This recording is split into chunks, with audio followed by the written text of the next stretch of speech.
नमस्कार। अज का मुद्दा देख रहे सारे दर्शकों का स्वागत है। मैं हरजेश मेहरा। अज एक बड़े ही महत्वपूर्ण मुद्दे ते गल करांगे, उत्ते चर्चा भी करांगे। भारत के कानून मंत्री किरण रिजिजू ने अज एक तो बाद 4 ट्वीट किए। 4 ट्वीट के विच उन्होंने भारत के पूर्व प्रधानमंत्री जवाहर लाल नेहरू ते आरोप लगाया कि कश्मीर बिल नूं लैके अज भारत उन्हां दी गलतियां महसूस कर रहा। अज जो 70 साल बाद जो भारत का हाल है, ये उन्हां दियां गलतियां का खवाजा भुगत रहा देश। इत्थे चर्चा करांगे। पंडित जवाहर नेहरू ते तंज कसिया उन्होंने उन्हां दी गलतियां नूं उजागर भी किया। उस ट्वीट राही तुहानूं दिखावांगे किहड़े-किहड़े ट्वीट कीते ने और उसका जवाब भी कांग्रेस वालों आ गया कि कांग्रेस कहती है भारतीय जनता पार्टी ते केंद्र सरकार देश की नकली जिहड़ी इतिहास जिहड़ा है उन्होंने दोहरा रही है। सब ते चर्चा करांगे, लेकिन चर्चा तो पहला सुन लेने और देख भी लेने किहड़े-किहड़े ट्वीट कीते ने।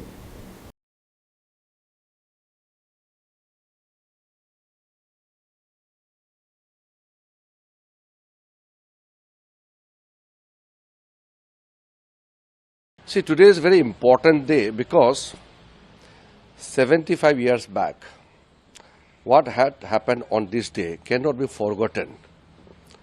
And as Ambedkar had rightly said, those who forget their history cannot create history. So it is important that we realize the mistakes and we also embark upon building a new future. What our first Prime Minister Nehruji did with Kashmir has caused so much of tragedy. It has drained out the nation's wealth. It has taken away lives, unaccounted lives of the Jawans and the civilians. And because of that blunder, today Kashmir has unnecessarily become an issue, a disputed issue, which is not. It is in the integral part of India. So that is why it is very important that we take out the fault and build on that and set a correct narratives. So that is why what blunders committed by Pandit Nehruji has been corrected, has been undone by Modi ji. That is why I thought today is a perfect anniversary, perfect occasion to bring out the truth in front of the people of the country. And when it comes to history, I cannot change the history. I cannot tweak the history. What I have done is simply put out the facts before the nation. Whatever Nehruji had said in the parliament, whatever Nehruji had stated in the Constituent Assembly, and whatever he did, all are part of the documents, and these documents are something which people of the country must know it. That is why I have stated that the blunders which were committed by Nehruji has been undone by Modi ji. तो सुनिया तो देखिए भी केंद्रीय मंत्री किरण रिजिजू ने 4 tweet किए ने, ਉਹਦੇ ਵਿੱਚ ਇੱਕ ਤੋਂ ਵੱਧ ਗਲਤੀਆਂ ਗਿਣਾਈਆਂ, ਜਦਕਿ 5 ਗਲਤੀਆਂ ਦਾ ਉਹਨਾਂ ਨੇ ਜ਼ਿਕਰ ਕੀਤਾ। ਉਸ ਤੇ ਚਰਚਾ ਕਰਾਂਗੇ। पहली गलती तो मैं दस दिन उन्होंने जी उजागर की है। वो कहते भी महाराजा हरि सिंह ने जुलाई 1947 में ही कह दिता सी कि हिंदुस्तान के कश्मीर के विलय होना, पर पंडित जवाहर लाल नेहरू उदों नहीं मने सी। दूसरी गलती उन्होंने उजागर की है कि आर्टिकल 35 जोड़ा है यूएनओ के लैके गए सी, पर वो 51 का जिक्र नहीं किया। जो यूएनओ के जिक्र छिड़िया तो उस तो बाद जोड़ा है उत्थे जिन्हों कहते आप अलगाववाद का जोड़ा है जन्म होया। तो 370 धारा करके ही जोड़ा कश्मीर के अज तक प्रॉब्लम रही है। नाल दी नाल उन्होंने कहता है सारियां प्रॉब्लम्स नूं भारतीय जनता पार्टी हल कर रही है, क्योंकि उन्होंने 370 धारा का उजागर करके दसिया भी 370 धारा अगर हटा सकी है तो भारतीय जनता पार्टी हटा सकी है। हुण इस मुद्दे नूं लैके अज इस प्लेटफॉर्म पर साडे चैनल दे विच चर्चा करांगे कि वाकई ये गलतियां सीगियां पूर्व प्रधानमंत्री जवाहरलाल नेहरू दी। सब तो पहला तुहानूं तारुफ करा देना, साडे नाल बैठे ने पैनल दे विच विशेषज्ञ ने, राजनीतिक विशेषज्ञ ने और समाज सेवी भी ने। कुंवर रंजन जी, बहुत बहुत स्वागत है जी। नमस्कार जी। और साडे कोल बैठे ने सीनियर कांग्रेसी नेता ते पंजाब दे ਕਾਂਗਰਸ ਦੇ ਸਪੋਕਸਮੈਨ ਵੀ ਨੇ ਵਿਨੋਦ ਭਾਰਤੀ ਜੀ, ਨਮਸਕਾਰ। ਔਰ ਨਾਲ ਹੀ ਸਾਡੇ ਨਾਲ ਬੈਠੇ ਨੇ ਭਾਰਤੀ ਜਨਤਾ ਪਾਰਟੀ ਦੇ ਵਾਈਸ ਪ੍ਰੈਜ਼ੀਡੈਂਟ ਰਜਨੀਸ਼ ਚੌਹਾਨ ਜੀ। ਚੌਹਾਨ ਜੀ ਬਹੁਤ ਬਹੁਤ ਸਵਾਗਤ ਹੈ। ਨਮਸਕਾਰ। ਚੌਹਾਨ ਜੀ, ਤੁਹਾਡੇ ਯੂਨੀਅਨ ਮਿਨਿਸਟਰ ਨੇ 5 ਗਲਤੀਆਂ ਗਿਣਾਈਆਂ ਕਿ ਵਾਕਈ ਅੱਜ ਦੇਸ਼ ਉਹਨਾਂ ਦੀ ਗਲਤੀਆਂ ਦਾ ਖਮਿਆਜਾ ਭੁਗਤ ਰਿਹਾ। ਮਹਿਰਾ ਜੀ ਬਹੁਤ ਧੰਨਵਾਦ ਆ ਤੁਹਾਡਾ ਜੀ ਦੇਖੋ ਅੱਜ ਜੋ ਟਵੀਟ ਰਜਾਜੂ ਜੀ ਦੇ ਆਏ ਨੇ, ਤੁਸੀਂ ਇਸ ਵਿਸ਼ੇ ਤੇ ਆਪਾਂ ਡਿਸਕਸ਼ਨ ਲਈ ਬੈਠੇ ਆ, ਲੇਕਿਨ ਇਹ ਗੱਲ ਇਤਿਹਾਸ ਆ, ਜੀ। ਇਹ ਅੱਜ ਦੀ ਨਹੀਂ, ਇਹ ਟਿਲ ਉਸੇ ਸਮੇਂ ਤੋਂ ਇਹਨਾਂ ਗੱਲਾਂ ਨੂੰ ਦੁਹਰਾਇਆ ਜਾ ਰਿਹਾ ਜੀ ਕਿਉਂਕਿ ਕਸ਼ਮੀਰ ਦਾ ਸੰਤਾਪ ਅਗਰ ਅਸੀਂ ਭੁਗਤ ਰਹੇ ਆ ਤਾਂ ਇਹ ਪਹਿਲੇ ਫਸਟ ਡੇਟ ਤੋਂ ਇਸ ਦੇ ਬਾਰੇ ਇੱਕ ਪ੍ਰਮਾਣਿਕ ਇਤਿਹਾਸ ਬਣ ਚੁੱਕਿਆ ਕਿ ਪੰਡਤ ਜਵਾਹਰ ਲਾਲ ਨਹਿਰੂ ਦੀ ਜੀ ਕਮਜ਼ੋਰ ਨੀਤੀ ਦੇ ਕਾਰਨ ਹੂੰ। ਦੇਸ਼ ਨੂੰ ਐਡਾ ਵੱਡਾ ਸੰਤਾਪ ਭੁਗਤਣਾ ਪਿਆ। ਹੂੰ 1947 ਚ ਤੁਸੀਂ ਉਸ ਤੋਂ ਪਹਿਲਾਂ ਦੀ ਰਾਜਾ ਹਰੀ ਸਿੰਘ ਜੀ ਦੀ ਗੱਲ ਕੀਤੀ, ਲੇਕਿਨ 1947 ਚ ਦੇਸ਼ ਆਜ਼ਾਦ ਹੋਣ ਤੋਂ ਬਾਅਦ ਵੀ ਕਸ਼ਮੀਰ ਦੀ ਸੁਰੱਖਿਆ ਦਾ ਕੋਈ ਪ੍ਰਬੰਧ ਨਹੀਂ ਸੀ। ਅਗਰ ਉਸ ਵੇਲੇ ਲੋਹ ਪੁਰਸ਼ ਵੱਲਭ ਭਾਈ ਪਟੇਲ ਉਸ ਮੌਕੇ ਤੇ ਰਾਜੇ ਦੇ ਫਰਮਾਨ ਦੇ ਅਨੁਸਾਰ ਉਸ ਵੇਲੇ ਸੈਨਾ ਨਾ ਭੇਜ ਕੇ ਕਰਦੇ ਤਾਂ ਸ਼ਾਇਦ ਜਿਹੜਾ ਅੱਜ ਕਸ਼ਮੀਰ ਦਾ ਇੱਕ ਹਿੱਸਾ ਪਾਕਿਸਤਾਨ ਕੋਲਾ, ਤਾਂ ਅਗਰ ਉਹ ਨਾ ਹੁੰਦਾ ਤਾਂ ਅੱਜ ਸ਼ਾਇਦ ਸਾਰੇ ਕਸ਼ਮੀਰ ਦੇ ਉੱਤੇ ਪਾਕਿਸਤਾਨ ਨੇ ਕਬਜ਼ਾ ਕਰ ਲੈਣਾ ਸੀ। ਇਹ ਦੇਣ ਹੋਣੀ ਸੀ ਪੰਡਤ ਜਵਾਹਰ ਲਾਲ ਨਹਿਰੂ ਦੀ ਹਿੰਦੁਸਤਾਨ ਨੂੰ। ਔਰ ਇਹ ਇਤਿਹਾਸ ਇਹ ਨਹੀਂ, ਇਹਦੇ ਨਾਲ ਨਾਲ ਜਦੋਂ ਇਹ ਮਾਮਲਾ ਪੱਕ ਗਿਆ ਤਾਂ ਯੂਐਨਓ ਚ ਲੈ ਕੇ ਗਏ, ਜਦ ਕਿ ਇਹ ਦੋ ਪੱਖੀਏ ਮਾਮਲਾ ਸੀ ਜਿਹਨੂੰ ਕਿ ਇਹਨਾਂ ਨੇ ਬਹੁਪੱਖੀਏ ਬਣਾ ਲਿਆ ਔਰ ਭਾਰਤ ਉਸ ਦਾ ਖਮਿਆਜਾ ਅੱਜ ਤੱਕ ਭੁਗਤ ਰਿਹਾ। ਹਰ ਵਾਰ ਜਦੋਂ ਯੂਐਨਏ ਦੀ ਬੈਠਕ ਹੁੰਦੀ ਆ ਪਾਕਿਸਤਾਨ ਵੱਲੋਂ ਇਹ ਮੁੱਦਾ ਚੱਕਿਆ ਜਾਂਦਾ, ਉੱਥੇ ਜਿਹੜੇ ਪਾਕਿਸਤਾਨ ਦੀਆਂ ਕਾਲੀਆਂ ਕਰਤੂਤਾਂ ਨੂੰ ਭਾਰਤ ਬੇਨਕਾਬ ਕਰਨ ਦੀ ਕੋਸ਼ਿਸ਼ ਕਰਦਾ ਤਾਂ ਉਹ ਕਸ਼ਮੀਰ ਦਾ ਮੁੱਦਾ ਲੈ ਕੇ ਹਮੇਸ਼ਾ ਅੱਗੇ ਆਉਂਦੇ ਨੇ। ਔਰ ਜਿਹੜੀ ਇਹ ਇਸ ਦੀ ਵੀ ਪਿੱਛੇ ਵੀ ਜਦ ਕਿ ਉਸ ਵੇਲੇ ਦੇ ਜਿਹੜੇ ਉਹਨਾਂ ਦੇ ਸਲਾਹਕਾਰ ਸੀ, ਜਿਹੜੇ ਕੈਬਨਿਟ ਦੇ ਲੋਕ ਸੀ, ਉਹਨਾਂ ਲੋਕਾਂ ਨੇ ਇਸ ਗੱਲ ਲਈ ਮਨਾ ਕੀਤਾ ਸੀ ਕਿ ਇਹ ਮੁੱਦਾ ਯੂਐਨਏ ਦੇ ਵਿੱਚ ਨਹੀਂ ਲੈ ਕੇ ਜਾਣ ਵਾਲਾ। ਸੋ ਇਹਨਾਂ ਗੱਲਾਂ ਧਾਰਾ 370 ਅਗਰ ਕਸ਼ਮੀਰ 'ਚ ਲਗਾਤੀ ਔਰ ਧਾਰਾ 370 ਦੇ ਹਟਣ ਤੋਂ ਬਾਅਦ ਤੁਸੀਂ ਦੇਖ ਰਹੇ ਹੋ ਪਿਛਲੇ ਸਾਲ ਡੇਢ ਸਾਲ ਦੇ ਵਿੱਚ ਕਸ਼ਮੀਰ ਦੇ ਵਿੱਚ ਡਿਵੈਲਪਮੈਂਟ ਕਿਸ ਸਤਰ ਤੇ ਜਾ ਰਹੀ ਆ। ਉੱਥੇ ਦੇ ਲੋਕ ਖੁਸ਼ ਨੇ, ਜਿਨ੍ਹਾਂ ਦੇ ਬਾਰੇ ਲੋਕ ਕਹਿੰਦੇ ਸੀ ਕਿ ਉਹ ਉੱਥੇ ਕਸ਼ਮੀਰ ਦੇ ਵਿੱਚ ਇੱਕ ਦਿਨ ਕਸ਼ਮੀਰ ਨਹੀਂ ਰਹਿ ਸਕਦਾ ਜੇ ਉੱਥੇ ਧਾਰਾ 370 ਹਟਾ ਦਿੱਤੀ ਗਈ। ਲੇਕਿਨ ਉਹ ਧਾਰਾ 370 ਦਾ ਉਲਟਾ ਕਸ਼ਮੀਰੀਆਂ ਨੂੰ ਹਮੇਸ਼ਾ ਨੁਕਸਾਨ ਉਠਾਉਣਾ ਪਿਆ। ਉਹਨਾਂ ਨੂੰ ਇੱਕ ਅਲੱਗ ਦ੍ਰਿਸ਼ਟੀ ਨਾਲ ਦੇਖਿਆ ਜਾਂਦਾ ਸੀ, ਦੂਜੇ ਦੇਸ਼ ਦੇ ਵਸਿੰਦੇ ਬਣਾ ਕੇ ਰੱਖਦੇ ਸੀ।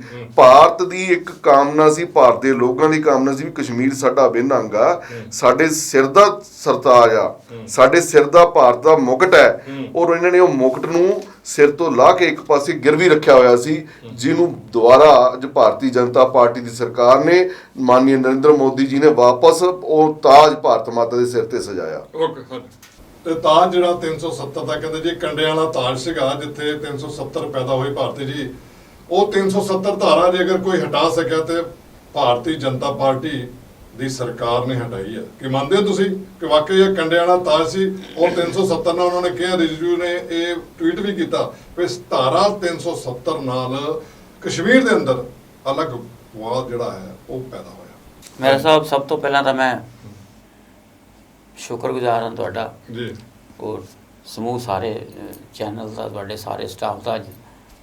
ਕਾਫੀ ਦੇਰ ਬਾਅਦ ਫਿਰ ਅਸੀਂ ਇਕੱਠੇ ਹੋਏ ਹਾਂ ਜੀ ਜੀ ਔਰ ਬੜਾ ਹੀ ਅੱਛਾ ਮੁੱਦਾ ਤੁਸੀਂ ਅੱਜ ਰੱਖਿਆ। ਕਰੰਟ ਮੁੱਦਾ ਸੈਂਟਰ ਦੇ ਮਿਨਿਸਟਰ ਨੇ ਆਪਣੀ ਸਟੇਟਮੈਂਟ ਦਿੱਤੀ ਹੈ ਇੱਕ। ਮੈਂ ਸਮਝਦਾ ਜਦੋਂ ਵੀ ਬੀਜੇਪੀ ਆਪਣੀਆਂ ਜਿਹੜੀਆਂ ਐਫਰਟਸ ਉਹਨਾਂ ਦੀਆਂ ਆਪਣੇ ਵੱਲੋਂ ਤਾਂ ਇਹ ਸਾਬਤ ਕਰਨ ਦੀ ਕੋਸ਼ਿਸ਼ ਕਰਦੇ ਕਿ ਅਸੀਂ ਦੇਸ਼ ਲਈ ਕਰ ਰਹੇ ਹਾਂ, ਪਰ ਉਹਦੇ 'ਚ ਜਦੋਂ ਨੈਗਲੀਜੈਂਸੀ ਆ ਜਾਂਦੀ ਹੈ, ਜਦੋਂ ਫੇਲ ਹੋ ਜਾਂਦੇ ਆ, ਫਿਰ ਉਹ 70 ਸਾਲ ਦਾ ਪੁਰਾਣਾ ਮੁੱਦਾ, ਜਦ ਕਿ 1964 ਵਿੱਚ ਪੰਡਿਤ ਜਵਾਹਰ ਲਾਲ ਨਹਿਰੂ ਜੀ ਐਕਸਪਾਇਰ ਵੀ ਹੋ ਗਏ ਔਰ ਪ੍ਰਭੂ ਚਰਨਾਂ 'ਚ ਜਾ ਵਿਰਾਜੇ। ਅੱਜ ਵੀ ਉਹਨਾਂ ਨੂੰ ਡਰ ਲੱਗਦਾ ਹੈ ਪੰਡਿਤ ਜਵਾਹਰ ਲਾਲ ਨਹਿਰੂ ਜੀ ਤੋਂ। ਜੋ ਉਹਨਾਂ ਦੀਆਂ ਪ੍ਰਾਪਤੀਆਂ ਰਹੀਆਂ, ਉਹ ਪ੍ਰਾਪਤੀਆਂ ਨੂੰ ਇਹ ਉਹਨਾਂ 'ਤੇ ਜਿਹੜਾ ਚੂਨਾ ਫੇਰਨਾ ਚਾਹੁੰਦੇ ਆ, ਲੇਕਿਨ ਉਹ ਜਿਹੜੀ ਸੱਚਾਈ ਹੈ ਨਾ, ਉਹ ਮਿਟ ਨਹੀਂ ਸਕਦੀ। ਉਹਨਾਂ ਨੇ ਕਿਹਾ ਨਕਲੀ ਇਤਿਹਾਸ ਦੁਹਰਾ ਰਹੇ ਨੇ। ਕੀ ਨਕਲੀ ਇਤਿਹਾਸ ਵੀ ਨਕਲੀ ਇਤਿਹਾਸ ਨੂੰ ਬਣਾਏ ਇਤਿਹਾਸ ਨੂੰ ਇੱਕ ਅਲੱਗ ਰੂਪ ਦੇਣਾ, ਉਹ ਨਕਲੀ ਇਤਿਹਾਸ ਹੀ ਹੁੰਦਾ। ਓਕੇ। ਮੈਂ ਤੁਹਾਨੂੰ ਇੱਕ ਛੋਟੀ ਜਿਹੀ ਐਗਜ਼ਾਮਪਲ ਦਿੰਨਾ। ਜਿਸ ਤਰ੍ਹਾਂ ਬਿਹਾਰ ਗਏ ਸਾਡੇ ਮਾਨਯੋਗ ਪ੍ਰਧਾਨ ਮੰਤਰੀ ਜੀ। ਸ਼੍ਰੀ ਨਰਿੰਦਰ ਮੋਦੀ ਜੀ, ਜੀ। ਉੱਥੇ ਜਾ ਕੇ ਉਹਨਾਂ ਨੇ ਕਿਹਾ ਕਿ ਬਈ ਬਹਾਦਰ ਬਿਹਾਰੀਆਂ ਨੇ ਸਿਕੰਦਰ ਦਾ ਮੂੰਹ ਮੋੜਤਾ ਔਰ ਉਹ ਵਾਪਸ ਚਲਾ ਗਿਆ। ਤੇ ਉਸ ਤੋਂ ਅਗਲੇ ਦਿਨ ਹੀ ਉਹਨਾਂ ਦੇ ਆਪਣੇ ਹੀ ਅਲਾਇੰਸ 'ਚ ਸੀਗੇ ਨਿਤੀਸ਼ ਕੁਮਾਰ ਜੀ ਨੇ ਅਗਲੇ ਦਿਨ ਕਲੀਅਰ ਕੀਤੀ ਗੱਲ। ਕਹਿੰਦੇ ਵੀ ਜਿਹੜੇ ਮੋਦੀ ਸਾਹਿਬ ਹੈ ਇਹਨਾਂ ਨੂੰ ਇਤਿਹਾਸ ਇੱਕ ਵਾਰੀ ਪੜ੍ਹ ਲੈਣਾ ਚਾਹੀਦਾ ਹੈ। ਬਹਾਦਰ ਬਿਹਾਰੀਆਂ ਨੇ ਨਹੀਂ, ਬਹਾਦਰ ਪੰਜਾਬੀਆਂ ਨੇ ਸਿਕੰਦਰ ਦਾ ਮੂੰਹ ਮੋੜਿਆ, ਉਹਨੂੰ ਬਿਆਸ ਟੱਪਣ ਨਹੀਂ ਦਿੱਤਾ ਦਰਿਆ। ਤੇ ਇਹ ਤਾਂ ਸ਼ੁਰੂ ਤੋਂ ਹੈਬਿਚੁਅਲੀ ਇਤਿਹਾਸ ਆਪਣੇ ਹਿਸਾਬ ਨਾਲ ਹੀ ਲਿਖ ਰਹੇ ਆ। ਫਿਰ ਇੱਕ ਵਾਰੀ ਕਹਿਤਾ ਕਿ ਬਈ ਜਦੋਂ ਸ਼ਹੀਦ ਭਗਤ ਸਿੰਘ ਜੇਲ੍ਹ 'ਚ ਸੀਗੇ ਤਾਂ ਪੰਡਿਤ ਜਵਾਹਰ ਲਾਲ ਨਹਿਰੂ ਮਿਲਣ ਹੀ ਨਹੀਂ ਗਏ। ਜਦ ਅਗਲੇ ਦਿਨ ਹੀ ਟ੍ਰਿਬਿਊਨ ਨੇ ਐਡੀ ਵੱਡੀ ਕਲਿੱਪ ਛਾਪ ਦਿੱਤੀ ਵੀ ਇਹ ਤਾਂ ਪੰਡਿਤ ਜਵਾਹਰ ਲਾਲ ਨਹਿਰੂ ਜੀ ਜਿਹੜੇ ਨੇ ਉਸ ਵਕਤ ਮਿਲਣ ਗਏ, ਉਹਨਾਂ ਨੂੰ ਮਿਲਣ ਨਹੀਂ ਸੀ ਦਿੱਤਾ ਜਾਂਦਾ ਤੇ ਉਹ ਜੇਲ੍ਹ ਦੇ ਬਾਹਰ ਉਹਨਾਂ ਨੇ ਧਰਨਾ ਲਾਤਾ। ਤਾਂ ਫਿਰ ਉਹਨਾਂ ਨੂੰ ਮਿਲਣ ਦਿੱਤਾ ਗਿਆ ਔਰ ਮੋਤੀ ਲਾਲ ਨਹਿਰੂ ਜੀ ਦਾ ਵਕਾਲਤਨਾਮਾ ਉਹਨਾਂ ਤੋਂ ਸਾਈਨ ਕਰਾ ਕੇ ਲੈ ਕੇ ਆਏ। ਤਾਂ ਇਸ ਕਰਕੇ ਬੀਜੇਪੀ ਦੀ ਸਾਰੀ ਲੀਡਰਸ਼ਿਪ ਝੂਠ ਬੋਲਣ ਦੀ ਆਦੀ ਹੈ। ਚਲੋ ਆਪਾਂ ਕਸ਼ਮੀਰ ਮੁੱਦੇ ਤੇ ਆਈਏ। ਕਸ਼ਮੀਰ ਦੇ ਜਿਹੜੀ ਗੱਲ ਉਹਨਾਂ ਨੇ ਕਹੀ ਵੀ ਜੁਲਾਈ ਦੇ ਵਿੱਚ ਮਹਾਰਾਜਾ ਹਰੀ ਸਿੰਘ ਨੇ ਕਿਹਾ ਸੀ ਵੀ ਮੈਂ ਸ਼ਾਮਲ ਹੋਣ ਲਈ ਤਿਆਰ ਹਾਂ ਤੇ ਉਹ ਪੰਡਿਤ ਜਵਾਹਰ ਲਾਲ ਨਹਿਰੂ ਨਹੀਂ ਮਿਲੇ, ਉਹਨਾਂ ਨੇ ਇਨਕਾਰ ਕਰਤਾ। ਇਹ ਗੱਲ ਸਿਰਿਓਂ ਹੀ ਝੂਠੀ ਹੈ।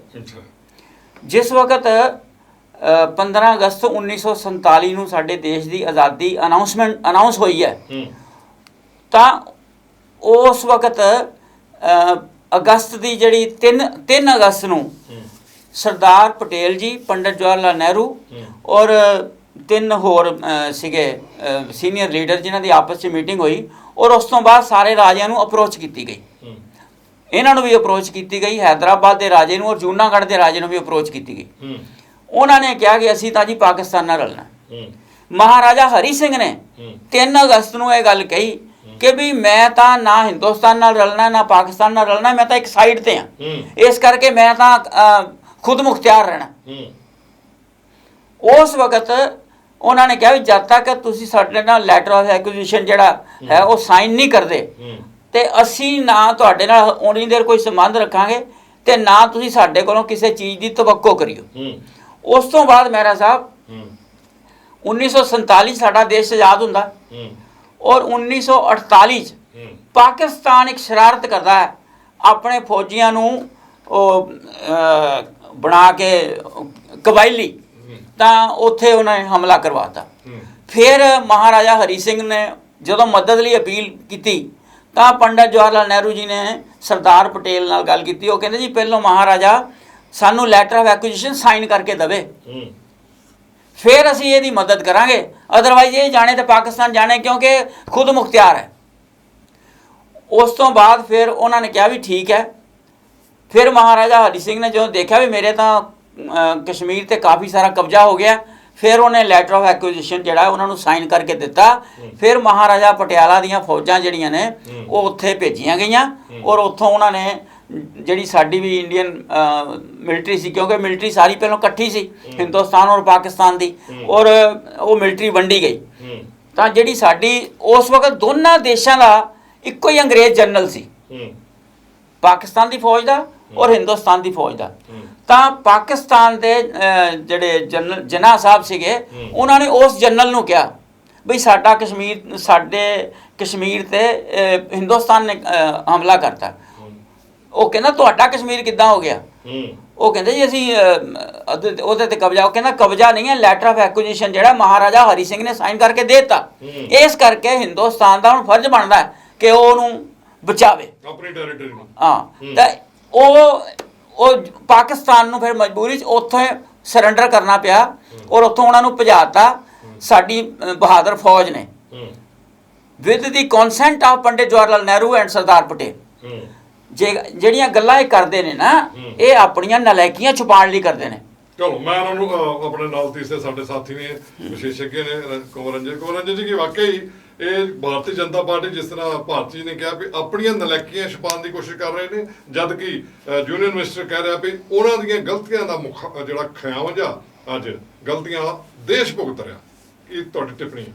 मैं किरण रिजिजू जी का समर्थन करता हूँ क्योंकि बहुत ही एक युवा और देशभक्त और जिस तरह के उनके क्रांतिकारी विचार हैं, कार्य आज दिख भी रहा है उनका, तो मैं तो पूरा समर्थन करूंगा। लेकिन भारतीय जी जिस तरह की बात कर रहे हैं कि इतिहास से छेड़छाड़, चूंकि कांग्रेस सत्ता में रही, अगर शुरुआत 47 जब से देश आजाद हुआ उसके बाद लगातार लंबे समय तक कांग्रेस का राज रहा, और इतिहास से कितनी छेड़छाड़ हुई है वो बच्चे बच्चे को पता है। अगर हिंदुस्तान क्या दुनिया भर के लोगों को पता है कि किस तरह से गलत पढ़ाया गया, अकबर और मुगल को किस तरह महान बताया गया, और कैसे जो हिंदुस्तान की जड़ से जुड़े हुए जो महापुरुषों थे उनको और जो महान क्रांतिकारी थे उनको किस तरह गौण किया गया। चलिए वो विषय अलग हो जाएगा। अगर इस विषय पर आए तो ये सरासर झूठ है जो ये झूठी कहानी कांग्रेस के बड़े लीडर भी बना रहे हैं, और चूंकि भारती जी हमारे मित्र हैं लेकिन इन्होंने भी वही बात करनी है जो दिल्ली से चली है। ये बिल्कुल झूठ है, क्योंकि महाराजा रंजीत सिंह जी ने वहां तक सच्चाई है, महाराजा हरि सिंह जी वहां तक सच्चाई है कि उन्होंने एक बार अलग रहने का डिसीजन ले लिया, लेकिन जब भी पाकिस्तान ने वो घुसपैठ करी है कश्मीर के अंदर, उसके बाद जवाहरलाल नेहरू 3 से 4 दिन तक मिले नहीं, ना कोई उन्हें बात की, और उनका एक ही जवाब होता था कि शेख अब्दुल्ला से बात कर लो। चूंकि व्यक्तिगत रिलेशन के कारण उनके आपसी संबंध थे, दोस्ताना था, मित्राना था, जो भी आप कह लें, लेकिन उसका खामियाजा किस तरह हिंदुस्तान भुगता, वो कश्मीर समस्या के तौर पर एक लंबे समय तक एक चुभता हुआ कांटा जो हर हिंदुस्तानी के लिए दर्द रहा है। और बार बार ये लोग आरएसएस को गाली निकालते हैं। मैं एक बिल्कुल कहें तो नेचुरल होकर अगर बात करें तो उस समय गुरुजी गोलवलकर जी की जितनी महत्वपूर्ण भूमिका रही, क्योंकि पटेल से नेहरू जी ने नहीं कांटेक्ट करा, वल्लभ भाई पटेल से, एक एक बच्चे को पता है इतिहास छुपता नहीं है चाहे जितना छुपाया जाए। वल्लभ पटेल से इमीडिएटली सारी जो अंडर बातचीत हुई है उसमें उस समय सरसंघ चालक जो आरएसएस के थे सदाशिव गोलवलकर जी, उन्होंने बहुत बड़ी भूमिका निभाई। ये इतिहास में दबाया गया, छुपाया गया, वो बहुत महत्वपूर्ण भूमिका उनकी रही। और हरि सिंह जब आकर पूरा का पूरा कश्मीर समर्पित कर रहे थे कि आप हिंदुस्तान का, इसको लिख भी दिए, सारा कुछ हो गया मैनेज, उसके बाद भी ये 370 का जो कांटा बिजा गया, हम तो कह रहे हैं कि एक कांटे की फसल लगाई गई जिसका खामियाजा हिंदुस्तान ने लंबे समय तक भुगता है। एक बात मैं अपने इसका मतलब पीओकी किसकी देन है जो अभी तक बिल्कुल स्पष्ट है, किसकी देन है? स्पष्ट है, बिल्कुल कांग्रेस की देन है, कांग्रेस की देन है।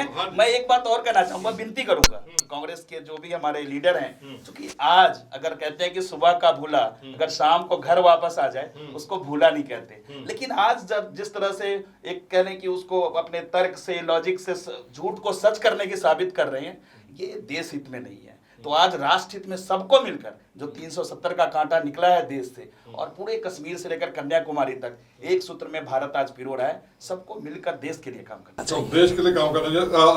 ਭਾਰਤੀ ਤੁਹਾਡੇ ਕੋਲ ਆਉਣਾ ਇੱਕ ਹੁਣ ਮੈਂ ਧਮਾਨ ਜੀ ਦੀ ਟਿੱਪਣੀ ਲੈ ਲਾਂ। ਧਮਾਨ ਜੀ ਕੀ ਵਾਕਈ ਜਿਸ ਤਰੀਕੇ ਨਾਲ ਭਾਰਤੀ ਜੀ ਨੇ ਕਿਹਾ ਵੀ ਭਾਰਤੀ ਜਨਤਾ ਪਾਰਟੀ ਉਦੋਂ ਇੱਕ ਆਪਣਾ ਜਦੋਂ ਨਾਕਾਮ ਹੋ ਜਾਂਦੀ ਆ ਉਦੋਂ ਇੱਕ ਮੁੱਦਾ ਲਿਆਂਦੀ ਆ ਤਾਂ ਕਿ ਜਿਹੜੇ ਅੱਜ ਦੀ ਡੇਟ 'ਚ ਗੱਲ ਕਰੀਏ ਹਿਮਾਚਲ ਤੇ ਗੁਜਰਾਤ ਦੇ ਵਿੱਚ ਇਲੈਕਸ਼ਨ ਆ, ਇਸ ਕਰਕੇ ਦੇਸ਼ ਦਾ ਮੁੱਦਾ ਸਾਹਮਣੇ ਰੱਖਿਆ ਗਿਆ, ਕਿਉਂਕਿ ਹਮੇਸ਼ਾ ਹੀ ਭਾਰਤੀ ਜਨਤਾ ਪਾਰਟੀ ਦੇਸ਼ ਨੂੰ ਤਾਂ ਜ਼ਰੂਰ ਅੱਗੇ ਰੱਖਦੀ ਹੈ ਕਿਉਂਕਿ ਦੇਸ਼ ਨੂੰ ਹਮੇਸ਼ਾ ਮੁੱਖ ਰੱਖ ਕੇ ਹੀ ਸਾਰਾ ਕੰਮ ਹੁੰਦਾ। ਲੇਕਿਨ ਉਹਨਾਂ ਨੇ ਕਿਹਾ ਵੀ ਜਿਹੜੇ ਹੈ ਭਾਰਤੀ ਜਨਤਾ ਪਾਰਟੀ ਇਹ ਆਪਣੀਆਂ ਨਾਕਾਮੀਆਂ ਛੁਪਾਉਣ ਵਾਸਤੇ ਇਹ ਮੁੱਦੇ ਅੱਗੇ ਲਿਆਂਦੀ ਆ, ਇਹ ਮੁੱਦੇ ਜਿਹੜੇ ਹੈ ਬੇਸਲੈਸ ਹੈ। ਮੰਨਦੇ ਹੋ ਤੁਸੀਂ? ਦੇਖੋ ਇਹ ਵਾਕਈ ਇਲੈਕਸ਼ਨ ਹੈ ਇਸ ਕਰਕੇ ਕਰ ਰਹੇ ਹੋ? ਮੈਂ ਬੇਨਤੀ ਕਰਦਾ ਜੀ, ਗੱਲ ਜੋ ਭਾਰਤੀ ਜੀ ਨੇ ਕਹੀ ਉਹ ਬਿਲਕੁਲ ਸਹੀ ਹੈ, ਪਰ ਉਹ ਉਲਟ ਕਹਿਤੀ, ਕਿਉਂਕਿ ਉਹ ਲਾਗੂ ਕਾਂਗਰਸ ਤੇ ਹੁੰਦੀ ਹੈ।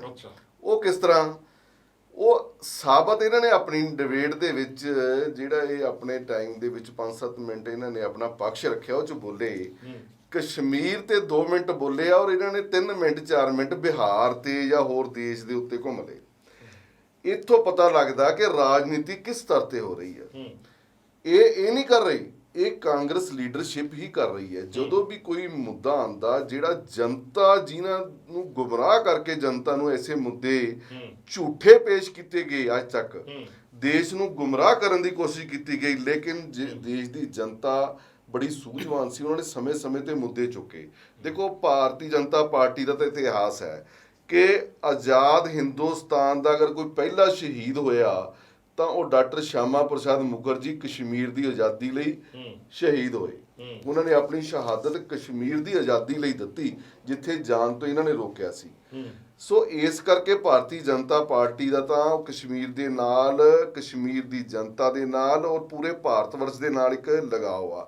ਅਸੀਂ ਉਹੀ ਗੱਲ ਕਰਨੀ ਆ ਜੋ ਇਤਿਹਾਸ ਦੇ ਵਿੱਚ ਸੱਚਾਈ ਆ, ਉਹਨੂੰ ਤੋੜਨ ਮਰੋੜਨ ਦਾ ਕੰਮ ਕਾਂਗਰਸ ਦੇ ਕੋਲ ਰਿਹਾ। ਅਸੀਂ ਤਾਂ ਉਸ ਨੂੰ ਕੱਢ ਕੇ ਉਹਦੇ ਵਿੱਚੋਂ ਜੋ ਮੱਖਣ ਜੋ ਸੱਚਾਈ ਆ ਉਹ ਸਾਹਮਣੇ ਲਿਆ ਰਹੇ ਆ। ਮੇਰਾ ਸਵਾਲ ਦਾ ਤੁਸੀਂ ਜਵਾਬ ਨਹੀਂ ਦੇ ਰਹੇ ਵੀ ਜੋ ਉਹਨਾਂ ਨੇ ਰੋਪ ਲਗਾਇਆ ਵੀ ਇਲੈਕਸ਼ਨ ਆ ਰਹੇ ਨੇ, ਇਸ ਕਰਕੇ ਭਾਰਤੀ ਜਨਤਾ ਪਾਰਟੀ ਕੋਲ ਦੱਸਣ ਨੂੰ ਕੁਝ ਨਹੀਂ ਆ ਤੇ ਰਾਸ਼ਟਰ ਦਾ ਮੁੱਦਾ ਜਿਹੜਾ ਸਾਹਮਣੇ ਲੈ ਆਉਂਦੇ ਤੇ ਦੂਜਿਆਂ ਤੇ ਜਿਹੜਾ ਹੈ ਤੋਮਤ ਲਗਾਉਂਦੇ ਨੇ, ਰੋਪ ਲਗਾਉਂਦੇ। ਦੇਖੋ, ਇਲੈਕਸ਼ਨ ਤਾਂ ਹਿੰਦੁਸਤਾਨ ਦੇ ਵਿੱਚ ਹਮੇਸ਼ਾ ਚੱਲਦੇ ਰਹਿੰਦੇ ਨੇ, ਕਿਉਂਕਿ ਇੱਥੇ ਦੀ ਵਿਵਸਥਾ ਐਸੀ ਬਣ ਚੁੱਕੀ ਆ। ਕਦੇ ਕਿਸੇ ਪ੍ਰਦੇਸ਼ ਦੇ ਚੁਣਾਵ ਨੇ, ਕਦੇ ਨੈਸ਼ਨਲ ਦੇ ਚੁਣਾਵ ਨੇ, ਕਦੇ ਪੰਚਾਇਤਾਂ ਦੇ ਚੁਣਾਵ ਨੇ, ਕਦੇ ਕਾਰਪੋਰੇਸ਼ਨਾਂ ਦੇ ਚੁਣਾਵ ਨੇ। ਤੇ ਪਾਰਟੀ ਨੇ ਜਿੱਤਣ ਵਾਸਤੇ ਨਹੀਂ, ਦੇਖੋ ਚੁਣਾਵਾਂ ਦੀ ਜਿਹੜੀ ਗੱਲ ਹੈ ਨਾ, ਇਹ ਮੁੱਦਾ ਅੱਜ ਕਸ਼ਮੀਰ ਦੇ ਚੁਣਾਵ ਤਾਂ ਅੱਜ ਤੋਂ ਕੁਝ ਸਮੇਂ ਬਾਅਦ ਹੋਣੇ ਨੇ। ਇਹ ਅੱਜ ਦਾ ਚੁਣਾਵ ਹੋਰ ਪ੍ਰਦੇਸ਼ਾਂ 'ਚ ਹੋ ਰਹੇ ਨੇ। ਹਰ ਜਦੋਂ ਕੋਈ ਆਪਾਂ ਸੱਚਾਈ ਬੋਲਦੇ ਆ ਤਾਂ ਉਹਦਾ ਚੁਣਾਵਾਂ ਦੇ ਨਾਲ ਮੁਲਾਂਕਣ ਨਹੀਂ, ਇਹ ਜਨਤਾ ਦੀ ਆਵਾਜ਼ ਆ। ਤੁਸੀਂ ਇਸ ਚੀਜ਼ ਨੂੰ, ਮੈਂ ਸ਼ੁਰੂਆਤ ਦੇ ਵਿੱਚ ਇੱਕ ਗੱਲ ਕਹੀ ਸੀ ਮਹਿਤਾ ਜੀ, ਬਈ ਇਹ ਜਿਹੜੀਆਂ ਗੱਲਾਂ ਰਜਾਜੂ ਜੀ ਨੇ ਕਹੀਆਂ ਨੇ, ਉਹ ਗੱਲਾਂ ਅੱਜ ਦੀਆਂ ਨਹੀਂ। ਤੁਸੀਂ ਇਤਿਹਾਸ ਪੜ੍ਹ ਲਓ, ਤੁਸੀਂ ਇੱਕ ਜਰਨਲਿਸਟ ਹੋ, ਤੁਸੀਂ 1951 ਤੋਂ 50 ਤੋਂ ਸਟੇਟਮੈਂਟਾਂ ਚੱਕ ਲਓ ਜਨਸੰਘ ਦੀਆਂ, ਦੇਸ਼ ਪ੍ਰੇਮੀ ਜਿੰਨੇ ਲੋੜ ਨੇ ਸਮਾਜ ਸੇਵੀ ਸੰਸਥਾਵਾਂ ਦੀਆਂ, ਔਰ ਉਹਨਾਂ ਦੀਆਂ ਇਹੀ ਸਟੇਟਮੈਂਟ ਹੋਣਗੀਆਂ ਕਿ ਕਸ਼ਮੀਰ ਦੇ ਨਾਲ ਪੰਡਿਤ ਜਵਾਹਰ ਲਾਲ ਨਹਿਰੂ ਧੋਖਾ ਕਰ ਰਹੇ ਨੇ, ਕਾਂਗਰਸ ਧੋਖਾ ਕਰ ਰਹੀ ਆ। ਉਹ ਆਪਣੇ ਹਿੱਤ ਪੁਗਾਉਣ ਦੀ ਖਾਤਰ, ਚਾਹੇ ਉੱਥੇ ਦਾ ਅਬਦੁੱਲਾ ਪਰਿਵਾਰ ਹੈ, ਚਾਹੇ ਉੱਥੇ ਦੇ ਹੋਰ ਲੋਕ ਨੇ, ਉਹ ਆਪਣੀ ਸੱਤਾ ਦੇ ਕੇਂਦਰੀਕਰਨ ਦੇ ਲਈ ਉਹ ਤਰ੍ਹਾਂ ਤਰ੍ਹਾਂ ਦੇ ਉਹਨਾਂ ਦੇ ਝਾਂਸੇ 'ਚ ਆ ਕੇ ਦੇਸ਼ ਨੂੰ ਗੁੰਮਰਾਹ ਕਰ ਰਹੇ ਨੇ। ਇਹ ਲਗਾਤਾਰ ਇਤਿਹਾਸ ਹੈ। ਮੈਂ ਅੱਜ ਦੀ ਗੱਲ ਨਹੀਂ ਕਰ ਰਿਹਾ, ਰਜਾਜੂ ਜੀ ਨੇ ਅੱਜ ਟਵੀਟ ਕੀਤੇ, ਅਸੀਂ ਉਹਦੇ ਤੇ ਡਿਸਕਸ ਕਰ ਰਹੇ ਹਾਂ। ਲੇਕਿਨ ਇਹ ਇਤਿਹਾਸ ਨੂੰ ਤਾਂ ਨਾ ਭਾਰਤੀ ਜੀ ਜੁਟਲਾ ਸਕਦੇ ਆ, ਨਾ ਕਾਂਗਰਸ ਜੁਟਲਾ ਸਕਦੀ ਆ ਕਿ ਇਹ ਟਿਲ 1950 ਤੋਂ ਲਗਾਤਾਰ, ਤੁਸੀਂ ਪ੍ਰੈਸ ਨੋਟ, ਪ੍ਰੈਸ ਨਿਊਜ਼ ਸਾਰੀਆਂ ਕੱਢ ਕੇ ਦੇਖ ਲਓ, ਉਸ ਵੇਲੇ ਤੋਂ ਇਹਨਾਂ ਦੇ ਖਿਲਾਫ ਆਵਾਜ਼ ਚੱਕੀ ਜਾ ਰਹੀ ਹੈ। ਹਾਂਜੀ ਭਾਰਤੀ ਦਿਓ ਚੁੱਪੀ, ਉਸ ਵੇਲੇ ਤੋਂ ਕਹਿੰਦੇ ਆਵਾਜ਼ ਚੱਕੀ ਜਾ ਰਹੀ ਹੈ ਤਾਂ ਕੀ ਜਵਾਬ ਤੁਹਾਡਾ? ਗੱਲ ਇਹ ਹੈ, ਗੱਲ ਫਿਰ ਉੱਥੇ ਹੀ ਆ ਜਾਂਦੀ ਹੈ ਕਿ ਇਤਿਹਾਸ ਨੂੰ ਇਹ ਜਿੰਨਾ ਮਰਜ਼ੀ ਤੋੜ ਮਰੋੜ ਲੈਣ। ਚਲੋ ਮੈਂ ਕਹਿੰਦਾ, ਇਹ ਕਹਿੰਦੇ ਨੇ ਕਿ ਜੀ ਕਾਂਗਰਸ ਨੇ 70 ਸਾਲ ਰਾਜ ਕੀਤਾ, ਕਾਂਗਰਸ ਨੇ ਇਤਿਹਾਸ ਨੂੰ ਤੋੜਿਆ ਮਰੋੜਿਆ। ਜਿਹੜੇ ਬਾਹਰ ਵਿਦੇਸ਼ਾਂ 'ਚ ਬੈਠ ਕੇ ਜਿਹੜੇ ਲੋਕਾਂ ਨੇ PhD ਕੀਤੀਆਂ ਹਿੰਦੁਸਤਾਨ ਦੇ ਉੱਪਰ, ਹਿੰਦੁਸਤਾਨ ਦੇ ਹਾਲਾਤ ਦੇ ਉੱਪਰ, ਹਿੰਦੁਸਤਾਨ ਦੀਆਂ ਪੋਲੀਟੀਕਲ ਪਾਰਟੀਆਂ ਦੇ ਉੱਪਰ, ਹਿੰਦੁਸਤਾਨ ਦੇ ਲੀਡਰਾਂ ਦੇ ਉੱਪਰ, ਉਹਨਾਂ ਨੂੰ ਕਿਹੜੇ ਪਾਸੇ ਲਾਓਗੇ? ਉਹ BJP ਦੇ ਸਮਰਥਕ ਰਹੇ, ਕਾਂਗਰਸ ਦੇ ਸਮਰਥਕ ਨੇ, ਜਾਂ RSS ਦੇ ਸਮਰਥਕ ਨੇ, ਜਿੱਦਾਂ ਰੰਜਨ ਜੀ RSS ਦੇ ਸਮਰਥਕ ਨੇ। ਤਾਂ ਇਹ ਜਿਹੜੀਆਂ ਦੇਖੋ ਇੱਕ ਮਿੰਟ, ਨਹੀਂ ਗੱਲ ਪਤਾ ਕੀ ਆ, PhD ਇੱਕ ਐਸੀ ਹੈ, PhD ਹਮੇਸ਼ਾ ਮੁੱਦੇ ਦੇ ਵਿੱਚ ਵੜ ਕੇ ਕੀਤੀ ਜਾਂਦੀ ਹੈ। ਵਿਦੇਸ਼ 'ਚ ਬਹਿ ਕੇ ਦੇਸ਼ ਦੀ ਰਾਜਨੀਤੀ ਦੇ ਕੋਈ PhD ਨਹੀਂ ਕਰ ਸਕਦਾ। PhD ਕਰਨ ਲਈ ਉਹਨੂੰ ਉਸ ਦੀ ਗਰਾਊਂਡ ਤੇ ਜਾਣਾ ਪੈਂਦਾ। ਜੇਬ ਕਤਰੇ ਤੇ PhD ਕਰਨ ਲਈ ਜੇਬ ਕਤਰਾ ਬਣਨਾ ਪੈਂਦਾ। ਸੋ ਇਸ ਕਰਕੇ ਇਹ ਜਿਹੜਾ ਵਿਦੇਸ਼ 'ਚ ਬੈਠ ਕੇ ਕੋਈ PhD ਨਹੀਂ ਕਰ ਸਕਦਾ। ਮੈਂ ਧਮਾਨ ਸਾਹਿਬ ਨੂੰ ਕਲੀਅਰ ਕਰ ਦਿਆਂ ਵੀ ਜਿਹੜੇ ਸਾਡੇ ਲੋਕ ਉੱਧਰ ਜਾ ਕੇ PhD ਕਰਦੇ ਨੇ, ਉਹਨਾਂ ਨੂੰ ਕਿੱਧਰ ਪਾਓਗੇ ਤੁਸੀਂ? ਸਾਡੇ ਲੋਕ ਉੱਧਰ ਜਾ ਕੇ ਉੱਧਰ ਦੀ ਕਰਨਗੇ, ਇੱਥੇ ਦੀ ਕਿਉਂ ਕਰਨਗੇ? ਇੱਥੇ ਦੀ ਕਰਨ ਲਈ ਉਹਨਾਂ ਨੂੰ ਇੱਥੇ ਦੀ ਰਾਜਨੀਤੀ 'ਚ ਘੁਸਣਾ ਪਏਗਾ। ਬਹੁਤ ਸਾਰੇ ਲੋਕ ਭਾਰਤੀ ਮੂਲ ਦੇ ਸਾਡੇ ਬੰਦੇ ਅੱਜ ਬ੍ਰਿਟੇਨ ਦੇ ਭਰਾ ਹੁਣ ਇਹ ਕਹਿਣਗੇ ਜੀ ਉਹ ਤਾਂ ਬ੍ਰਿਟਨ ਦੇ, ਇਹ ਤਾਂ ਕਹਿਣਗੇ ਵੀ ਉਹ ਤਾਂ ਹੁਣ ਬ੍ਰਿਟਨ ਦੇ ਪ੍ਰਧਾਨ ਮੰਤਰੀ ਬਣ ਗਏ ਜੀ, ਪਰ ਉਹਦਾ ਜਿਹੜਾ ਓਰੀਜਨ ਹੈ ਉਹ ਤਾਂ ਪੰਜਾਬ ਹੈ ਨਾ, ਹਿੰਦੁਸਤਾਨ ਹੈ। ਉੱਥੋਂ ਦਾ ਨਹੀਂ ਮਨੁੱਕਰ ਹੋ ਸਕਦੇ, ਉੱਥੋਂ ਦਾ ਨਹੀਂ ਮਨੁੱਕਰ ਹੋ ਸਕਦੇ। ਤੁਹਾਨੂੰ ਵੀ ਪ੍ਰਾਊਡ ਆ, ਸਾਨੂੰ ਵੀ ਪ੍ਰਾਊਡ ਆ ਉਹਦੇ ਤੇ। ਉਹਦੇ ਤੇ ਦੇਖੋ ਗੱਲ ਇਹ ਹੈ ਬਈ ਜਿਹੜੀ ਸਾਡੇ ਲੋਕ ਇੱਧਰੋਂ ਜਾ ਕੇ ਉੱਧਰਲੀਆਂ ਯੂਨੀਵਰਸਿਟੀਆਂ 'ਚ PhD ਕਰਦੇ ਨੇ, ਉੱਥੋਂ ਕਰਕੇ ਆ ਕੇ ਫਿਰ ਇੱਧਰ ਆ ਕੇ ਉਹ ਆਪਣੀਆਂ ਸੇਵਾਵਾਂ ਦਿੰਦੇ ਨੇ। ਇੱਥੇ RBI ਦੇ ਗਵਰਨਰ ਰਹੇ, ਉਹ ਹਾਰਵਰਡ ਯੂਨੀਵਰਸਿਟੀ ਤੋਂ ਪੜ੍ਹੇ ਹੋਏ ਸੀ, ਉੱਥੇ ਅੱਜ ਫਿਰ ਉੱਥੇ ਹੀ ਪ੍ਰੋਫੈਸਰ ਨੇ। ਤਾਂ ਜੇ ਆਪਾਂ ਇਹ ਕਹੀਏ ਨਾ ਵੀ ਹਿੰਦੁਸਤਾਨ ਜਿਹੜੇ ਲੋਕ ਪੜ੍ਹਦੇ ਨੇ ਨਾ, ਉਹ ਸਾਰਾ ਕੁਝ ਹੀ ਪੜ੍ਹਦੇ ਨੇ। ਉਹ ਇਹ ਨਹੀਂ ਹੈਗਾ ਵੀ ਜੇ ਉਹ ਹਿੰਦੁਸਤਾਨ ਤੋਂ ਬਾਹਰ ਚਲੇ ਗਏ ਤਾਂ ਹਿੰਦੁਸਤਾਨ ਨੂੰ ਭੁੱਲ ਗਏ। ਇਸ ਕਰਕੇ ਤੁਸੀਂ ਇਹਨੂੰ ਪਲਟਣ ਦੀ ਕੋਸ਼ਿਸ਼ ਨਾ ਕਰੋ। ਜਿਹੜੀ BJP ਦੀ ਪਾਲਿਸੀ ਹੈ ਉਹ ਸ਼ੁਰੂ ਤੋਂ ਹੋ ਜਾਓ, ਹੁਣ ਤੱਕ ਆ ਜਾਓ, ਕਦੀ ਇੱਕ ਸਟੈਂਡ ਹੀ ਨਹੀਂ ਰਿਹਾ। ਬੇਪੈਂਦੇ ਦੇ ਲੋਟੇ ਰਹੇ ਨੇ BJP ਦੇ ਲੀਡਰ। ਇਹਨਾਂ ਨੇ ਸ਼ਿਆਮਾ ਪ੍ਰਸਾਦ ਮੁਖਰਜੀ ਜੀ ਦੀ ਗੱਲ ਕੀਤੀ ਹੈ, ਨਹੀਂ ਹੁਣ ਤੁਸੀਂ ਮੇਰੀ ਗੱਲ ਸੁਣ ਲਓ। ਗੱਲ ਨਹੀਂ ਨਹੀਂ ਧੀਮਾਨ ਸਾਹਿਬ ਇਹ ਨਹੀਂ ਗਲਤ ਕਰੋਗੇ ਮੈਂ ਨਹੀਂ, ਟੋਕੂਗਾ। ਦੇਖੋ ਗੱਲ ਇਹ ਹੈ ਸ਼ਬਦ ਵਰਤਿਆ ਬਿਨ ਪੈਂਦੇ ਦੇ ਲੋਟੇ। ਦੇਖੋ ਬਿਨ ਪੈਂਦੇ ਦੇ ਲੋਟੇ ਦਾ ਕਾਂਗਰਸ ਆ, ਤੁਹਾਨੂੰ ਪਤਾ ਹੀ ਨਹੀਂ ਲੱਗਦਾ ਤੁਸੀਂ ਕਹਿੰਦੇ ਕੀ ਹੋ ਕਰਦੇ ਜਦੋਂ ਕੀ ਹੋ। ਤੁਹਾਨੂੰ ਟਾਈਮ ਆਊਗਾ ਤੁਸੀਂ ਬੋਲ ਲਿਓ। ਹੁਣ ਮੈਨੂੰ ਮੇਰੀ ਗੱਲ ਤਾਂ ਕਰ ਲੈਣ ਦਿਓ। ਸ਼ਬਦ ਸਹੀ ਨਹੀਂ, ਨਹੀਂ। ਰੱਖੋਗੇ ਨਾ ਤਾਂ ਮੈਂ ਨਹੀਂ ਬੋਲੂੰਗਾ ਜੀ। ਸ਼ਬਦ ਸਹੀ ਰੱਖੋ, ਮਰਿਆਦਾ 'ਚ ਰੱਖੋ। ਬਿਨਾ ਸਟੈਂਡ ਦੇ 1 ਮਿੰਟ ਲਾਉਂਦੇ ਨੇ ਸਟੈਂਡ ਬਦਲਣ ਲੱਗਿਆ। ਕੱਲ ਤੱਕ ਉਹੀ ਪੀਡੀਪੀ ਦੀ ਮਹਿਬੂਬਾ ਮੁਫਤੀ ਟੈਰਰਿਸਟ ਸੀਗੀ, ਟੈਰਰਿਸਟਾਂ ਦੀ ਸਪੋਰਟਰ ਸੀਗੀ, ਉਹਦੇ ਨਾਲ ਰਲ ਕੇ ਸਰਕਾਰ ਬਣਾ ਲਈ। ਫਿਰ ਐਡੀ ਮੌਕਾ ਪ੍ਰਸਤੀ ਵੀ ਜਦੋਂ ਆਪਣਾ ਦੇਖਿਆ ਵੀ ਹੁਣ ਮਤਲਬ ਨਿਕਲ ਗਿਆ, ਚੱਕ ਕੇ ਉਹਨੂੰ ਅੰਦਰ ਕਰਤਾ। ਇਸੇ ਤਰ੍ਹਾਂ ਬੀਬੀ ਮਾਇਆਵਤੀ ਜੀ ਨਾਲ ਕੀਤਾ, ਪਹਿਲਾਂ ਉਹਨਾਂ ਨਾਲ ਰਲ ਕੇ ਸਰਕਾਰ ਬਣਾ ਲਈ। ਉਹਦੇ ਨਾਲ ਸਰਕਾਰ ਬਣਾਈ ਜਿਹੜੀ ਕਹਿੰਦੀ ਸੀ ਤਿਲਕ ਤਰਾਜੂ ਔਰ ਤਲਵਾਰ ਇनको ਮਾਰੋ ਜੂਤੇ ਚਾਰ, ਔਰ ਉਹਦੇ ਨਾਲ ਸਰਕਾਰ ਬਣਾ ਲਈ। ਕੋਈ ਸਟੈਂਡ ਹੀ ਨਹੀਂ। ਅੱਜ ਇਹਨਾਂ ਨੂੰ ਗੁੱਸਾ ਲੱਗਿਆ ਮੇਰੀ ਗੱਲ ਦਾ। ਮੈਂ ਕਹਿੰਦਾ ਉਹ ਖੜੇ ਕਿੱਥੇ ਹੈ ਬੀਜੇਪੀ, ਕਿੱਥੇ ਹੈ ਉਹਨਾਂ ਦਾ ਸਟੈਂਡ? ਤੁਸੀਂ ਕਹਿੰਦੇ ਹੋ ਬਈ ਪੰਡਤ ਜਵਾਹਰ ਲਾਲ ਨਹਿਰੂ ਜੀ ਜਿਹੜੀ ਸਟਰੋਂਗੈਸਟ ਡੈਮੋਕ੍ਰੇਸੀ ਦੀ ਨੀਂਹ ਪੰਡਤ ਜਵਾਹਰ ਲਾਲ ਨਹਿਰੂ ਨੇ ਰੱਖੀ, ਕਿਸੇ ਦੀ ਮਜਾਲ ਨਹੀਂ ਸੀ ਉਹ ਰੱਖ ਜਾਂਦੇ। ਜਿੰਨੇ PSU ਉਹਨਾਂ ਨੇ ਬਣਾਤੇ। ਹਿੰਦੁਸਤਾਨ 'ਚ ਉਸ ਵਕਤ ਅਨਐਮਪਲੋਇਮੈਂਟ ਪੂਰੀ ਸਿਖਰਾਂ ਤੇ ਸੀ। ਉਸ ਅਨਐਮਪਲੋਇਮੈਂਟ ਨੂੰ ਜੇ ਉਹਨਾਂ ਨੇ ਘਟਾਇਆ ਤਾਂ ਉਹ PSU ਜਿੰਨੇ ਕ੍ਰੀਏਟ ਕੀਤੇ ਉਹਨਾਂ ਦੇ ਥਰੂ ਘਟਾਇਆ। ਅੱਜ ਤੁਹਾਡੇ ਕੋਲ ਕੀ ਜਵਾਬ ਹੈ? ਡਾਲਰ ਅਸਮਾਨ ਤੇ ਚਲਾ ਗਿਆ।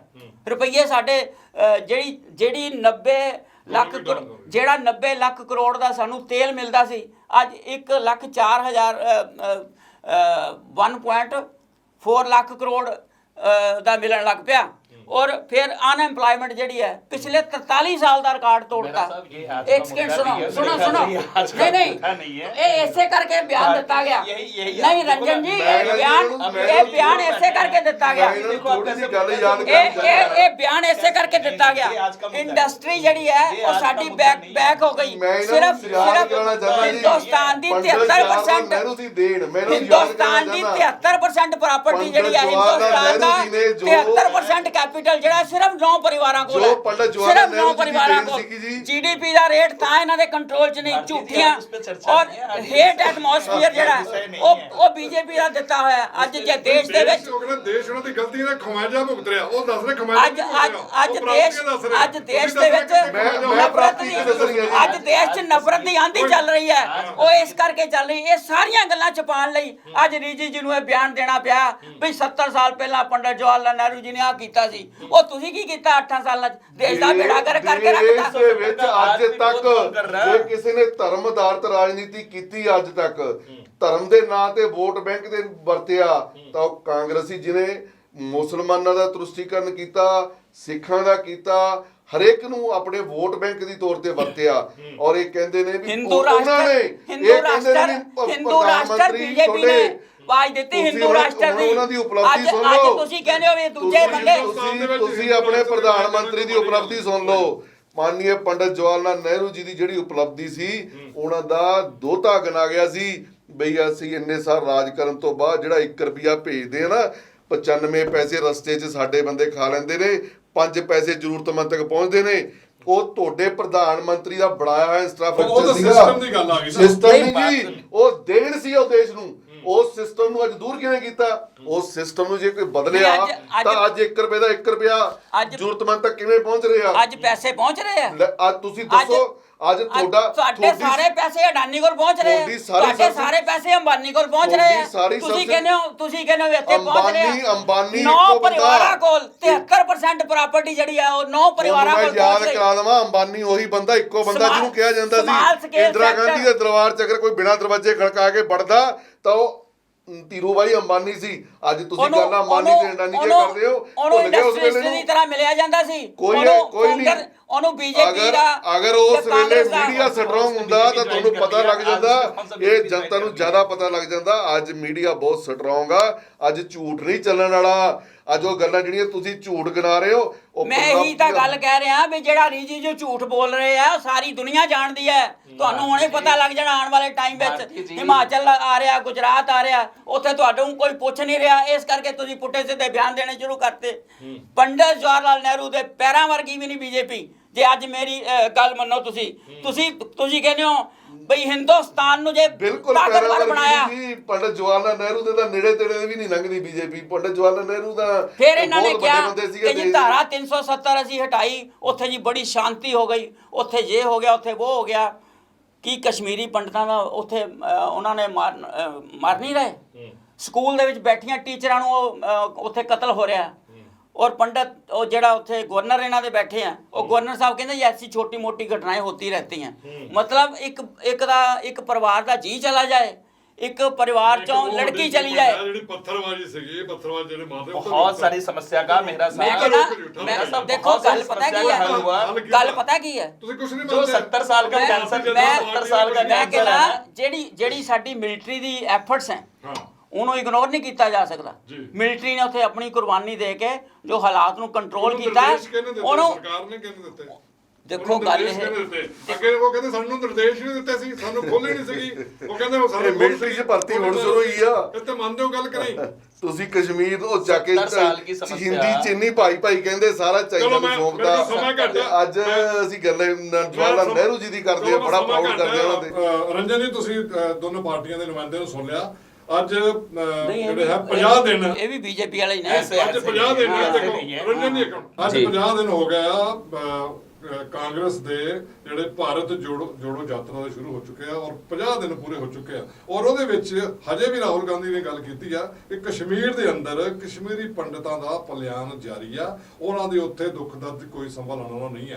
ਔਰ ਤੁਸੀਂ ਮੰਨਦੇ ਹੋ ਵੀ ਅਗਰ ਹੁਣ ਭਾਰਤੀ ਜਨਤਾ ਪਾਰਟੀ ਦੀ ਸਰਕਾਰ ਆ 8 ਸਾਲ ਤੋਂ, ਤੇ ਫਿਰ ਕਿਉਂ ਕਸ਼ਮੀਰ ਦੇ ਵਿੱਚ ਹਜੇ ਵੀ ਪੰਡਤਾਂ ਦਾ ਪਲਾਨ ਜਾਰੀ ਹੈ? बिल्कुल सभी समस्याओं का जहाँ तक आज सबको दिख रहा है कि जब से नरेंद्र मोदी जी सत्ता में आए हैं और एक एक कर समस्याएं, चाहे वो सांस्कृतिक, आज एक भारत का सांस्कृतिक उदय हो रहा है, पूरी दुनिया में विश्व देख रहा है इस दृश्य को। और जिस तरह से प्रशासनिक तौर पे अमित शाह जी का गृह मंत्री के तौर पर जिस तरह हर समस्या का समाधान हो रहा है, तो मैं समझता हूँ कि वो बड़ी समस्या अब नहीं रह गई। 370 एक बहुत बड़ी बाधा थी, एक बहुत बड़ा बांध था, दीवार था जो गिरा दिया गया है। तो समस्या का समाधान आने वाले कुछ ही दिनों में, क्योंकि पंडित भाइयों के साथ जो हमदर्दी रही है, अगर भारतीय जनता पार्टी या इनसे जुड़े लोगों की बात करें, अन्य संगठनों की बात करें, श्यामा प्रसाद मुखर्जी की बात कर रहे थे भारती जी, उन्होंने कुर्बानी दी है, उन्होंने शहीदी दी है इस मुद्दे पर। ये मुद्दा आज रिजिजू लेके नहीं आए, ये मुद्दा तो पहले दिन से, जिस दिन देश का बंटवारा हुआ और बंटवारे से पहले भी, अगर वीर सावरकर जी की बात करें या मदन मोहन मालवीय जी की बात करें, जो लोग इस देश को एक सांस्कृतिक भारत की पहचान रखने वाले लोग थे, वो सारे इन चीज़ों को महसूस कर रहे थे। और उस दिन से जो उनकी विचारधारा थी, जो उनकी सोच थी, उनका चिंतन था, वो उसके आधार पर चल रहे हैं। तो भाजपा को, जैसे आप कह रहे हैं, बिना पेंदी का लोटा या इस तरह का, हर एक राष्ट्रवादी को, मैं भाजपा की तरफ से एक राष्ट्रवादी होने के नाते, एक हिंदुस्तानी होने के नाते, एक भारतीय होने के नाते, मैं समझता हूँ कि आने वालों कोई राष्ट्रवादी नहीं है। अब इनके कहने के मुताबिक अब सिर्फ भाजपा ही राष्ट्रवादी रह नहीं, हम तो करें, आप आइए, और कोई भारती जी आप भी आओ। यही अंत में तो मैं यही विनती कर रहा हूँ कि आज सभी लोग जिनको इस भारत माँ से प्रेम है, जो महात्मा गांधी को मारने वाले को, गॉडसे को अपना प्रेरक समझते उसका हैं, समर्थन कोई नहीं कर रहा है। आज तो ये हमें राष्ट्रीयता सिखाएंगे। हाँ जी, कंक्लूड करो। ये है कि अब सभी मिलकर कश्मीर की आपका- समस्या भी आप 100% गोडसे को मानते हो, महात्मा गांधी को 100% मानते हो? समाधान होगा उसका। नहीं, हम आप तो- किसको मानते हो? आप हम तो एक बहुत बड़े भारत- राष्ट्रवादी हो, महात्मा गांधी को मानते हो कि गॉडसे को मानते हो? महात्मा गांधी को भी मानते हैं और हिंदुस्तान का जो मैं राष्ट्रवाद जवाब है, देना जो चाहूंगा। भारतीय सांस्कृतिकवाद है, उसका बिल्कुल समर्थन हर भारतीय को करना चाहिए और हम उसको निश्चित तौर से करते हैं। मेरी बात का ਮੈਂ ਭਾਰਤੀ ਜੀ ਨੂੰ ਜਵਾਬ ਦਿੰਦਾ Last। ਵੀ ਇਹ ਮੈਨੂੰ ਦੱਸਦੇ ਨੇ ਮਹਾਤਮਾ ਗਾਂਧੀ ਜੀ ਨੂੰ ਮੰਨਦੇ ਆ। ਅਗਰ ਇਹ ਮੰਨਦੇ ਆ ਤਾਂ ਮਹਾਤਮਾ ਗਾਂਧੀ ਜੀ ਨੇ ਤਾਂ 1948 ਚ ਕਹਿਤਾ ਸੀ ਕਿ ਕਾਂਗਰਸ ਨੂੰ ਭੰਗ ਕਰ ਦਿਓ। ਕਾਂਗਰਸ ਦੇਸ਼ ਆਜ਼ਾਦੀ ਦੀ ਮੂਵਮੈਂਟ ਸੀ, ਰਾਸ਼ਟਰਪਿਤਾ ਨਾ ਕਿਹਨੇ ਕਿ ਕਿਹਾ? ਇੱਕ ਪਾਰਟੀ ਸੀ। ਉਹਨਾਂ ਨੇ ਰਾਸ਼ਟਰਪਿਤਾ ਦੇਸ਼ ਨੇ ਦਾ ਕਿਹਾ ਸੀ। ਰਾਸ਼ਟਰਪਿਤਾ ਤੁਸੀਂ ਉਹਨਾਂ ਦੀ ਗੱਲ ਮੰਨੀ। ਇਹ ਇਹਨਾਂ ਦਾ ਤੁਸੀਂ- ਝੂਠਾ ਉਹ ਪ੍ਰੋਪੇਗੈਂਡਾ। ਇਹ ਜਿਹੜੀ ਕਾਂਗਰਸ ਗੱਲ, ਪਾਰਟੀ ਹੈ ਜਿਹੜੀ ਜਿਹਨੇ ਗੱਲ ਮਹਾਤਮਾ ਇਤਿਹਾਸ ਗਾਂਧੀ ਹੈ, ਨੂੰ ਰਾਸ਼ਟਰਪਿਤਾ ਜਿਹੜੀ ਦਾ ਗੱਲ ਇਤਿਹਾਸ ਹੈ, ਉਹਦਾ ਦਿੱਤਾ। ਉਹ ਪ੍ਰੋਪੋਗੈਂਡਾ। ਰਾਸ਼ਟਰਪਿਤਾ ਕਿਹਾ ਉਹਨਾਂ ਨੂੰ। ਰਾਸ਼ਟਰਪਿਤਾ ਦਾ ਪ੍ਰੋਪੋਗੈਂਡਾ ਤੁਸੀਂ ਕਰ ਰਹੇ ਹੋ।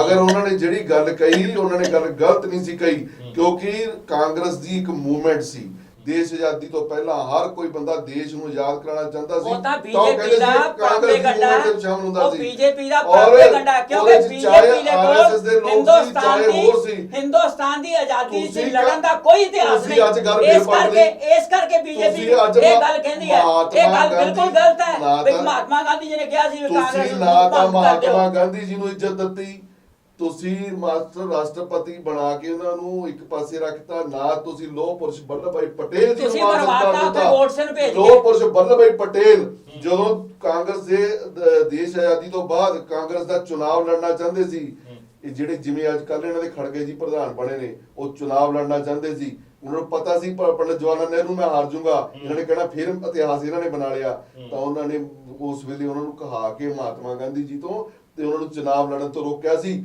ਤਾਂ ਕਿ ਦੇਸ਼ ਦਾ ਇਤਿਹਾਸ ਨਾ ਬਦਲ ਦੇਣ। ਸੋ ਇਸ ਕਰਕੇ ਕਾਂਗਰਸ ਦਾ ਘਾਣ ਔਰ ਕਾਂਗਰਸ ਨੇ ਰਲ ਕੇ ਜੋ ਘਾਣ ਕੀਤਾ, ਉਹ ਨਹਿਰੂ ਮੋਹ ਦੇ ਵਿੱਚ ਨਹਿਰੂ ਸਾਹਿਬ ਨੂੰ ਅੱਗੇ ਕਰਕੇ ਇਹ ਦੇਸ਼ ਦਾ ਅੱਜ ਤੱਕ ਘਾਣ, ਔਰ ਅਸੀਂ ਬਰਦਾਸ਼ਤ ਕਰ ਰਹੇ ਹਾਂ। ਅਸੀਂ ਦੇਸ਼ਵਾਸੀ ਸਹਿ ਰਹੇ ਹਾਂ ਇਸ ਚੀਜ਼ ਨੂੰ। ਇਹ ਭਾਰਤ ਨੂੰ ਸਮਝਣਾ ਚਾਹੀਦਾ। Thank you, ਹਿੰਦੁਸਤਾਨ ਦੀ ਮੇਰਾ ਸਾਹਿਬ- आजादी में मेरा कोई साहब- participation मेरा नहीं। साहब एक इस लाइन- करके ये समा हो गल्ला- गया प्लीज। हाँ जी, मेरा सब एक लाइन में जोड़ूंगा। मैं कहता हूँ नेहरू की भूल नहीं, देश की भारी भूल थी कि नेहरू को प्रधानमंत्री बनाया गया। अगर उनकी जगह पर, चूंकि पूरा का पूरा संसद उस समय वल्लभ जी के सपोर्ट में थे, अगर सरदार वल्लभ भाई प्रधानमंत्री बने होते तो आज ना कश्मीर की समस्या होती ना देश की समस्या देखो, होती। समय ਦੇ ਵਿੱਚ ਕੋਈ ਇਹ- किंतु परंतु ਇਹ- अगर दी जड़ी जगह नहीं होती, अगर ये होता तो ये हो सकता था, ये जगह नहीं है। इनकी बुआ अगर चाचा होती तो ये बहुत ताकतवर हो जाते। ਜਿਹੜਾ ਇਤਿਹਾਸ ये- ਵਰਤਮਾਨ ਅੱਜ ਜੇ 13ਵੀਂ ਗੱਲਾਂ ਅੱਜ ਜੇ ਯੂਨੀਅਨ ਮਿਨਿਸਟਰ ਕਿਰਨ ਰਿਜੂ ਅਗਰ ਕਾਂਗਰਸ ਤੇ ਕਾਂਗਰਸ ਦੇ ਪੂਰਵ ਪ੍ਰਧਾਨ ਮੰਤਰੀ ਜਵਾਹਰ ਲਾਲ ਨਹਿਰੂ ਤੇ ਤੰਜ ਕੱਸ ਰਹੇ ਨੇ, ਉਹਨਾਂ ਦੀ ਗਲਤੀਆਂ ਦਾ ਕਹਿੰਦੇ ਖਵਾਜਾ ਅੱਜ ਦੇਸ਼ ਭੁਗਤ ਰਿਹਾ। ਤੇ ਕਿਉਂ ਕਿਹਾ ਉਹਨਾਂ ਨੇ? ਲੇਕਿਨ ਤੁਸੀਂ ਚਰਚਾ ਸੁਣੀ, ਕੋਈ ਵੀ ਪੋਲੀਟੀਕਲ ਪਾਰਟੀ ਦੇ ਨੁਮਾਇੰਦੇ ਇਸ ਗੱਲ ਨੂੰ ਬਰਦਾਸ਼ਤ ਨਹੀਂ ਕਰਦੇ ਵੀ ਸਾਡੀ ਪਾਰਟੀ ਦੇ ਨੁਮਾਇੰਦੇ ਜਾਂ ਪੂਰਵ ਪ੍ਰਧਾਨ ਮੰਤਰੀ ਜਿਹੜੇ ਦੇਸ਼ ਦੇ ਪ੍ਰਧਾਨ ਮੰਤਰੀ ਰਹੇ ਨੇ, ਉਹਨਾਂ ਨੇ ਉਸ ਵੇਲੇ ਦੇ ਕੀ ਹਾਲਾਤ ਸਕੇ ਉਹਨਾਂ ਦੇ ਮੁਤਾਬਕ ਉਹਨਾਂ ਨੇ ਉਸ ਲਈ ਫੈਸਲਾ ਲਿਆ। ਪਰ ਅੱਜ ਇਹ ਵੀ ਗੱਲ ਦੇਖਣੀ ਹੋਊਗੀ ਕਿ ਵਾਕਿਆ ਹੀ 70 ਸਾਲਾਂ ਦੇ ਵਿੱਚ ਸਾਡਾ ਭਾਰਤ ਕੀ ਦੁਨੀਆ ਦੇ ਵਿੱਚ ਕਿਹੜੀ ਜਗ੍ਹਾ ਤੇ ਪਹੁੰਚ ਗਿਆ, ਤੇ 70 ਸਾਲ ਸਭ ਤੋਂ ਵੱਧ ਰਾਜ ਕਿਹਨੇ ਕੀਤਾ, ਜੇ ਪਹੁੰਚਿਆ ਤੇ ਕਿਹਨੇ ਪਹੁੰਚਾਇਆ, ਜੇ ਨਹੀਂ ਪਹੁੰਚਿਆ ਤਾਂ ਉਹਦੇ ਪਿੱਛੇ ਕਿਹਦੀ ਗਲਤੀ ਹੈ। ਅੱਜ ਸਾਨੂੰ ਇਹ ਵੀ ਦੇਖਣਾ ਹੋਊਗਾ ਕਿ ਸਾਡਾ ਅਭਿੰਨ ਅੰਗ ਕਸ਼ਮੀਰ ਕਿਉਂ ਅੱਜ ਇਸ ਜਗ੍ਹਾ ਤੇ ਪਹੁੰਚਿਆ ਔਰ ਕਿਉਂ ਇੰਨੇ ਲੋਕਾਂ ਦਾ ਜਿਹੜੀ ਹੈ ਉੱਥੇ ਸ਼ਹਾਦਤ ਦੇਣੀ ਪਈ। ਤੇ ਅੱਜ ਵੀ ਰਾਹੁਲ ਗਾਂਧੀ ਕਹਿ ਰਹੇ ਨੇ ਕੋਈ ਕਸ਼ਮੀਰੀ ਪੰਡਤ ਅੱਜ ਵੀ ਉੱਥੇ ਪਲਾਇਨ ਕਰ ਰਹੇ ਨੇ।